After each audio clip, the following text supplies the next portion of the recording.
Hello, I'm Iman.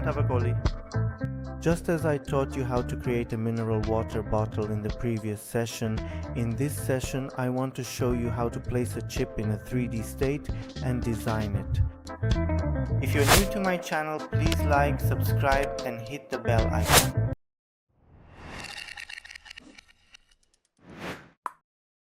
So after the beginner course, many of you commented right on YouTube asking me to teach you the advanced and project-based course. You've sent this message many times, both on YouTube and Instagram. So we decided to start recording the first episode of the advanced courses and work on a project. As I mentioned before, we're going to start working on a chips project. Let's go. Let's get started. Okay, I'll delete my object, add a mesh, and then add a plane using Shift+A.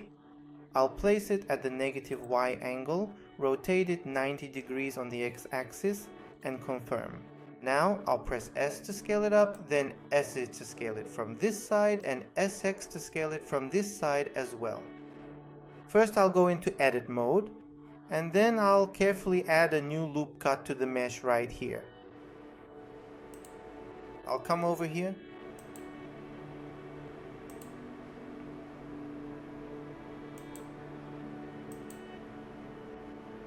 Alright, I'll set it to 45 so it's good to go.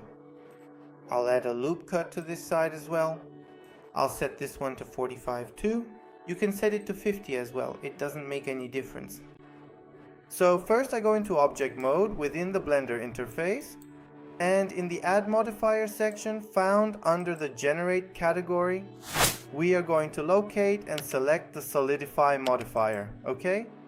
Then I go back to my 3D object, press the control and the keys simultaneously on my keyboard, and select the all transforms option on it to reset everything.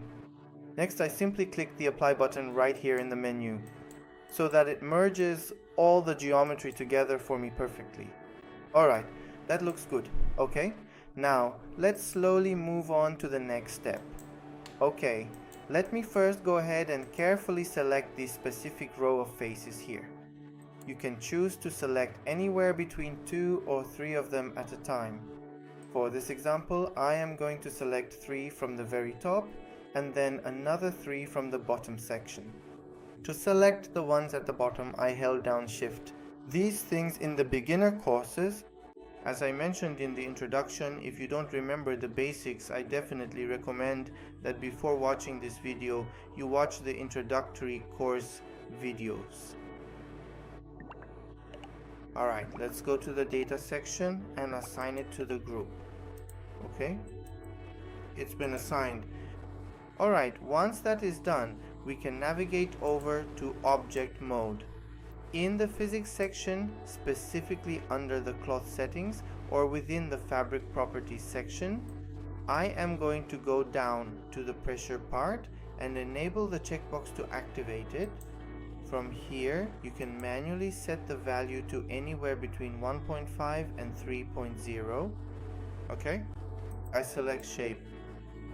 Well, the pin group is the same as sign we created and the group. So I go ahead and select this area right here. Then I type in a negative numerical value, 0.1 or simply .1. Okay. Now at this point, I'm going to come over here and then simply press the spacebar on the keyboard. See? Alright. Once you have it completely and firmly pressed into place and securely fixed in its position, you set it, then you simply switch over into object mode and convert the entire object into a standard mesh. Did you see? It completely deleted it for me. Alright, now I go to add modifier and give it a subdivision. I set it to level 2. For render, I set it to 1. Then here I also apply shade smooth to it. Okay? This is our object now. Alright, now what are we doing? We go into edit mode. Okay? So I select this part completely. Let me make sure I'm exactly on the negative Y. I select it completely. I also click on this subdivision part so that the entire section I want gets fully selected. Okay? Alright, now I rotate it. Oh, so I hold Control and deselect the parts I don't want.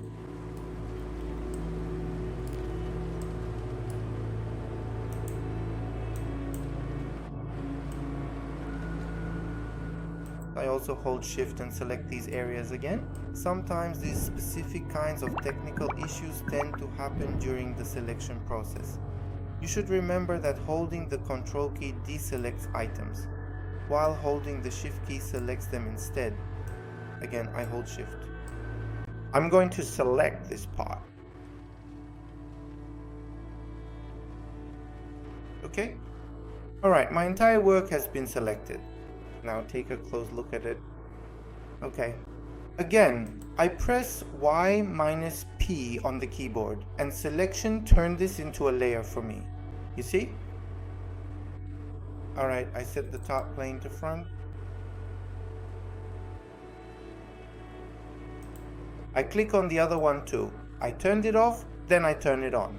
I turned off its eyes so I could see the one underneath, and now I've turned it back on. I double click this one and set it to back.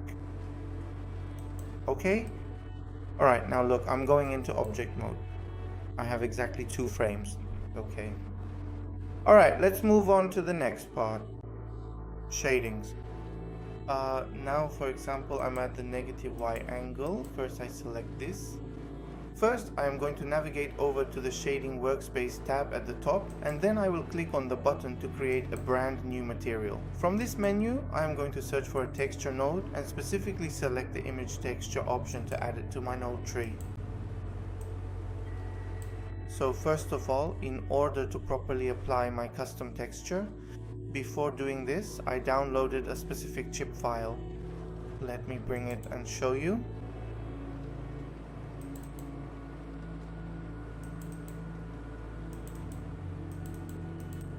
Okay, I downloaded a chip, made JPEGs of both sides, and now I want to work with it. Alright, I select this as the image texture here. Okay, again I come to layout and split this area into 2 sections.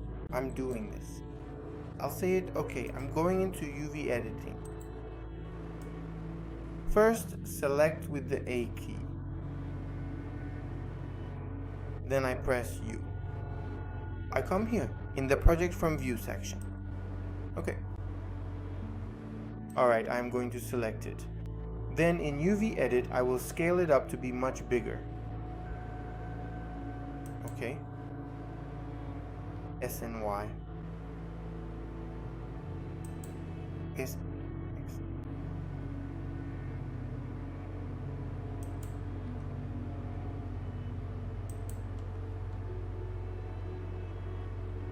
Alright, I have now fitted perfectly to the image. To see this specific area more clearly, I simply press the Z key and select Material Preview. Take a good look. Alright then, now I'm back in object mode. My frame is positioned exactly in the right place. So now, let's proceed over to our next plane. Once again, I am going to enter edit mode. First, I need to make sure that I select the entire object completely, and then I will press the U key. Well, actually, just before I go ahead and do this, I've realized I made a mistake. I don't have a shading method for this part. So first, honestly, for the shading, I just apply a shading again, and once more for the image texture, I do the same thing as in the first step. And here, let's do the same for that chips part as well.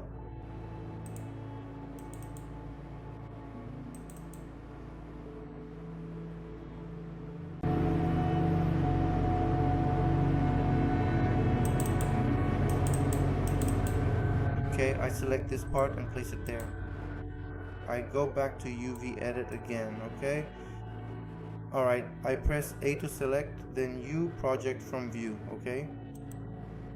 Now here, I press Z, set it to material preview, that's done.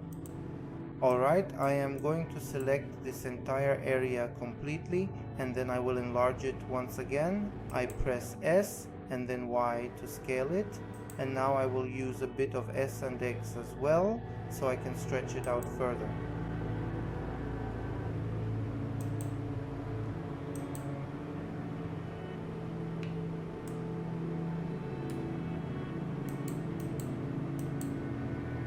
Gently push it over to the opposite side.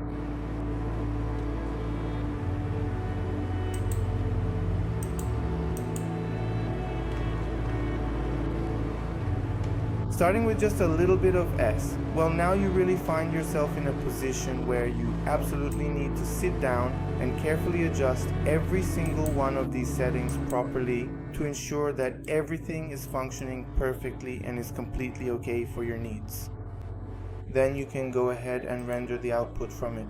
Now, for example, if I want to select both of these items here, I simply hold down the Shift key on my keyboard and then carefully select these two specific elements. Okay, now then, let's take a quick look to see exactly which particular section our light is in.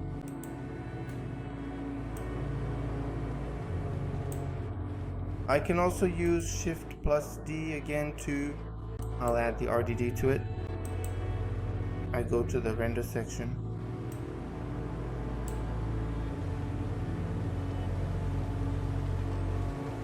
We'll set up its lighting settings. Press Shift and E together within this specific section of the scene. I will incorporate a new spotlight element to it. You can take care of all the remaining aspects of the lighting yourselves. Select this, and I'll assign this to 1000 watts. Alright then, let me just go ahead and adjust its lighting settings from the Z section, so that it turns out okay.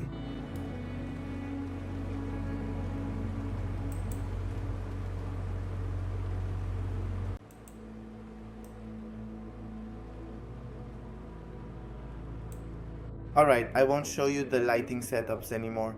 I'll show you the project render at the very end. If you're new to my channel, please make sure to watch the beginner course from start to finish before moving on to the project section so you don't run into any issues. Please don't forget to like and subscribe. And definitely leave a comment for me. I'll say it again, sometimes I mispronounce some English words, so please forgive me. I hope your day is filled with good things and I wish you all the best. Until the next session, goodbye.